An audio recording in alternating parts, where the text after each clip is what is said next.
सुमन ज्यादा पढ़ी लिखी नहीं थी, पर वैसे वो बहुत होशियार थी। धामपुर शहर में उसकी ससुराल थी। आजकल वो अपने बेटे पारस के साथ मायके रहने आई हुई थी।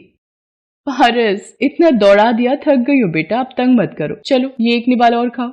सुमन बिटिया, तू जितना बोलेगी खाने के लिए ये उतना ही तुझे तंग करेगा। अपना भी तो ध्यान रखना है, 7वां महीना चल रहा है, ऐसे भागा दौड़ी ठीक नहीं। क्या करूं माँ, खाने के लिए इसके आगे पीछे ना भागूं तो ये पूरा दिन कुछ ना खाए। रुको माँ, शायद मेरा फोन बज रहा है। हेलो माँ जी, सब ठीक तो है? आप रो क्यों रही हो? क्या नितिन का एक्सीडेंट हो गया? कौन से अस्पताल में है वो? मैं पहुंच रही हूँ। सुमन के पति नितिन का रोड एक्सीडेंट हो जाता है। सुमन अस्पताल पहुंचती है। सुमन बहू, डॉक्टर ने कहा है कि नितिन के पैरों में गहरे जख्म आए हैं। डॉक्टर, कुछ तो इलाज होगा। देखिए, अभी कुछ नहीं कहा जा सकता, इनके घुटनों के हिस्से में ज्यादा दबाव पड़ा है। माँ, मैं और मीना जरा घर जा रहे हैं, बंटी घर पर अकेला है।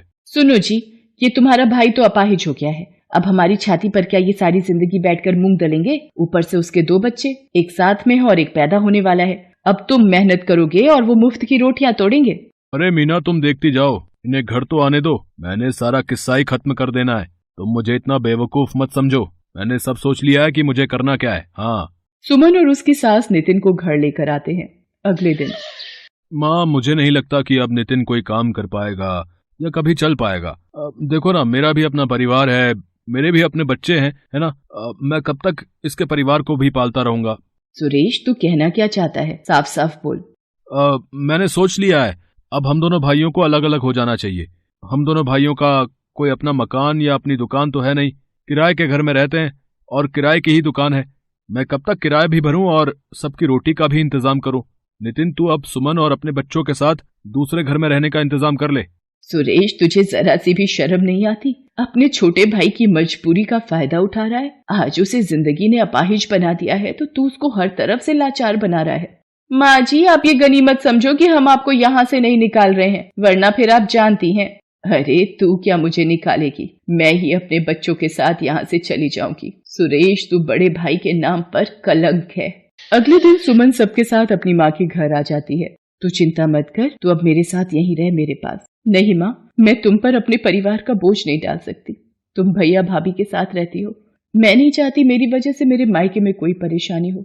माँ, तुम यही पास में ही कोई किराए का घर दिलवा दो, मैं वहीं रह लूंगी।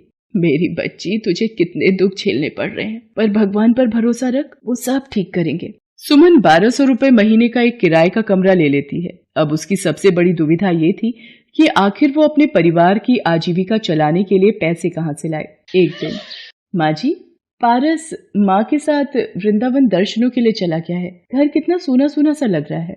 हाँ बहू, वो होता है तो पूरा घर उसके शोर से गूंजता रहता है। माँ जी, नितिन की 2 कमीजें दर्जी को ठीक करने के लिए दी थी, मैं लेकर आती हूँ। सुमन बाजार चली जाती है। रास्ते में वो सोच में डूबी थी, क्या करूं? मुझे कमाई का कोई जरिया तो ढूंढना ही होगा। मुझे कहीं नौकरी भी तो नहीं मिलेगी। काश मैं ज्यादा पढ़ी लिखी होती। अरे, सब्जी के ठेले लगे हुए हैं। नितिन का लौकी खाने का मन था, उस सब्जी के ठेले से ले लेती हूँ। भैया, ये एक लौकी देना। अभी इनके आलू तोल लूं, फिर देता हूँ। ये लो माता जी, 2 किलो आलू, 40 रुपए हो गए। भैया, ये तुमने तराजू के नीचे क्या लगा रखा है? दिखाना जरा। कुछ भी तो नहीं लगा रखा मैडम जी।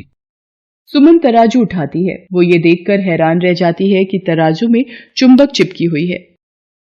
भैया, कुछ तो शर्म करो, तुम लोगों को धोखाधड़ी से सब्जी बेच रहे हो, चुंबक लगाकर घपला कर रहे हो। ईमानदारी से काम करना नहीं आता तुम्हें? पता नहीं कब से लोगों के साथ धोखाधड़ी करके सब्जी बेच रहा है। सुमन को बोलता देखकर लोगों की भीड़ लग जाती है। तभी वहां एक आदमी आता है, जिसे देखकर उस जगह पर खड़े सारे ठेले वाले उसे झुककर नमस्ते करते हैं। क्यों अरिया, क्या हुआ? यहाँ इतना शोर कैसा तेरे ठेले पर? ये सब्जी वाला लोगों को ठगता है, अपने तराजू में चुंबक लगाकर लोगों से धोखाधड़ी करके अपनी सब्जी बेचता है। मेरी इतनी हिम्मत हरिया कि तुम मेरे इलाके में सब्जी का ठेला लगाता है और धोखाधड़ी करता है। मैं चाहूँ तो अभी तुझे यहाँ से हटा सकता हूँ। माफ कर दो सज्जन सेठ, आज के बाद कोई बेईमानी नहीं करूंगा। शराफत से सब्जी बेचूंगा। मेरे छोटे छोटे 4 बच्चे हैं, अगर मेरा कमाई का जरिया छिन गया तो वो भूखे मर जाएंगे। हाँ, रहने दीजिए भाई साहब, इसे अपनी गलती का एहसास हो गया है। मैं जानती हूँ परिवार की परेशानियों का दर्द क्या होता है। बात करते करते सुमन की आंखें भर आती हैं। तभी चिंता से उसके दर्द शुरू हो जाता है। वहाँ आसपास में भीड़ लग जाती है। अरे इन बहन जी की तबीयत खराब हो रही है, लगता है इन्हें अस्पताल ले जाना पड़ेगा। सुमन की अचानक शायद चिंता और परेशानी से दर्द शुरू हो जाता है। सज्जन सेठ कुछ लोगों की मदद से सुमन को अस्पताल ले जाता है। सुमन रास्ते में ही अपने घर का पता सज्जन सेठ को बता देती है। सज्जन सेठ उसकी सास को अस्पताल बुला लेता है। सुमन को एक बेटी पैदा होती है। वही सज्जन सेठ को पता चलता है कि सुमन का पति नितिन अपाहिज है और वो बहुत ही दुखों से गुजर रही है। सज्जन सेठ, आज आपने बड़े भाई की तरह मेरी मदद की है, मैं आपका एहसान कभी नहीं भूलूंगी। इसमें एहसान की कोई बात नहीं है बहन, तुम मेरी अपनी बहन जैसी हो। सुमन घर आ जाती है। कुछ दिनों बाद सज्जन सेठ उसके घर आता है। सुमन बहन, तुम मुझे काम के लिए बोल रही थी? मेरे पास सब्जी की बहुत सी दुकानें हैं, पर संभालने वाला कोई नहीं। मैं चाहता हूँ मेरी मंडी में जितनी भी सब्जी की दुकानें हैं उनका हिसाब और देखरेख अब से तुम रखो। मैं जानता हूँ तुम्हारी जगह ये काम और कोई ईमानदारी से नहीं कर सकता। माँ जी, नितिन देखो, भगवान ने सज्जन सेठ के रूप में एक भाई देकर हमारी कितनी मदद कर दी। सुमन की आंखों में खुशी के आंसू थे। वो अब कड़ी मेहनत से मंडी में जाकर सब्जियों का सारा हिसाब रखती, एक एक दुकानदार से जाकर पूछती और देखती कि सब कुछ ठीक से चल रहा है या नहीं। सज्जन सेठ भी सुमन की मेहनत को गौर करता था। सुमन के आ जाने से सज्जन सेठ का भी काम बहुत आसान हो गया था। अब सब कुछ ईमानदारी से चल रहा था।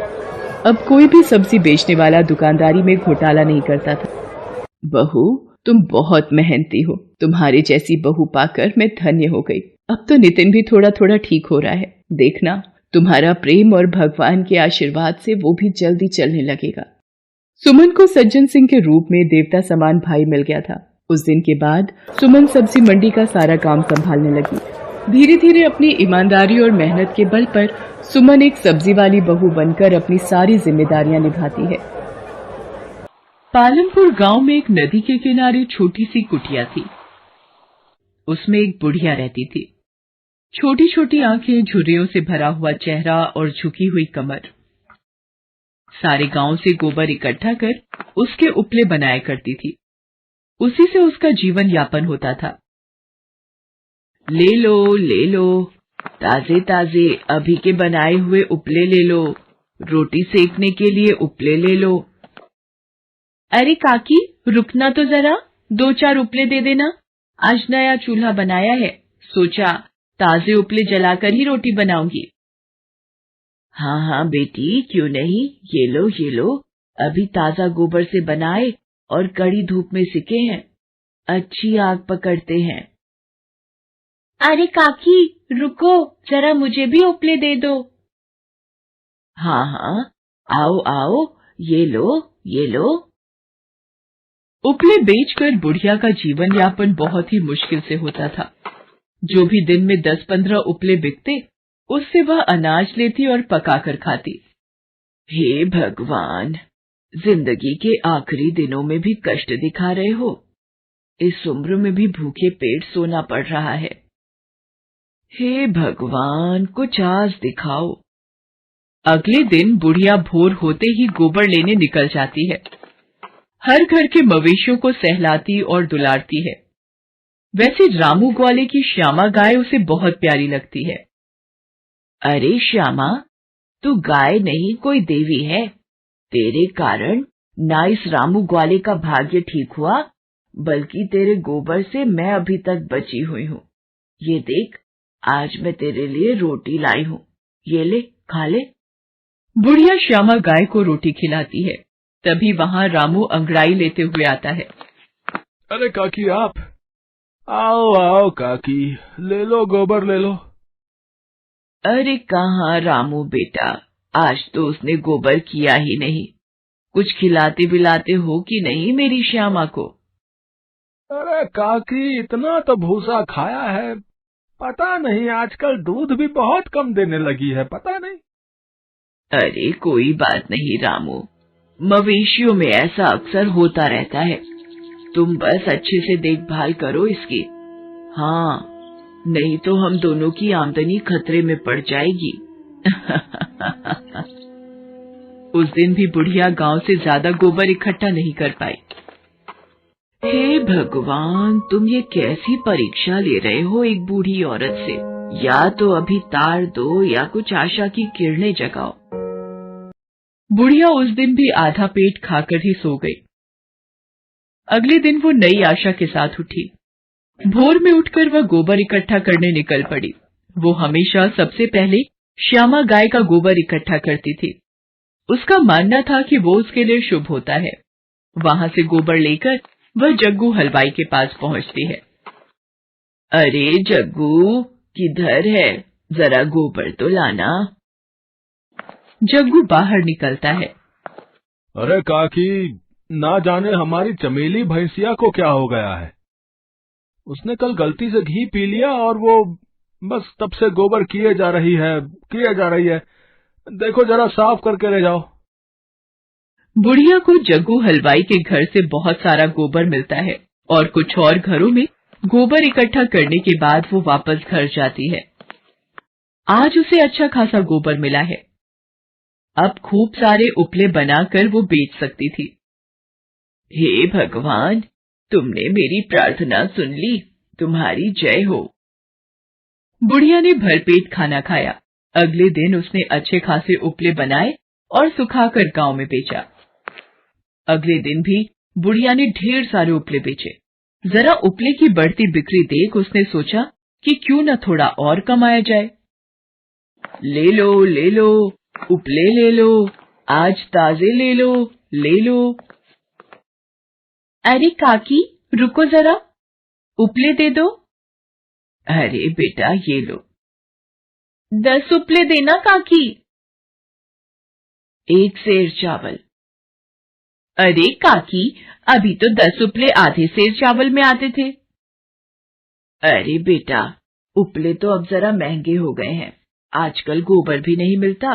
1 सेर चावल के 10 उपले लेना है तो बोलो। उसे उपले लेने ही पड़े, क्योंकि गांव में कोई दूसरा उपले बेचने वाला ना था। ऐसा कर उसने खूब पैसे और अनाज कमाए। एक दिन बुढ़िया अपने घर में रोटियां सेक रही थी। तभी उसके मन में ख्याल आया, क्यों ना थोड़ा और कमाया जाए और एक नौकर रख लेती हूं।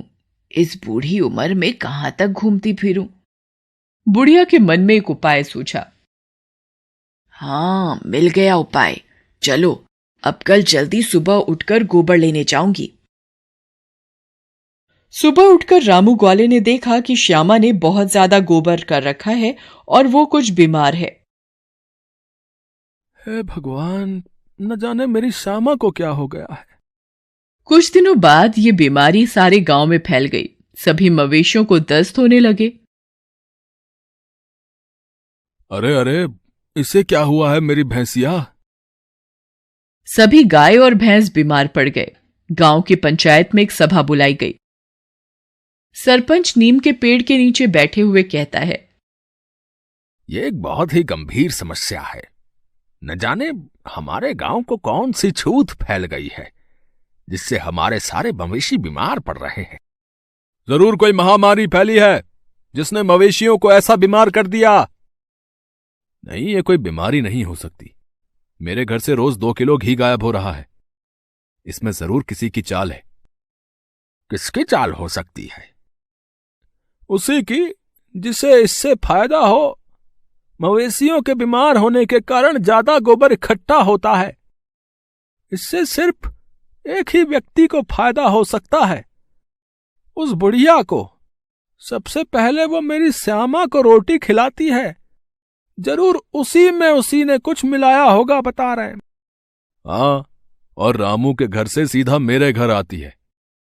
उस दिन भी आई थी, जिस दिन मैंने इसे बताया था कि मेरी भैंसिया ने घी खाई है, और उस दिन बहुत गोबर भी हुआ था। जरूर इसी ने मेरे घर से घी चुराया होगा।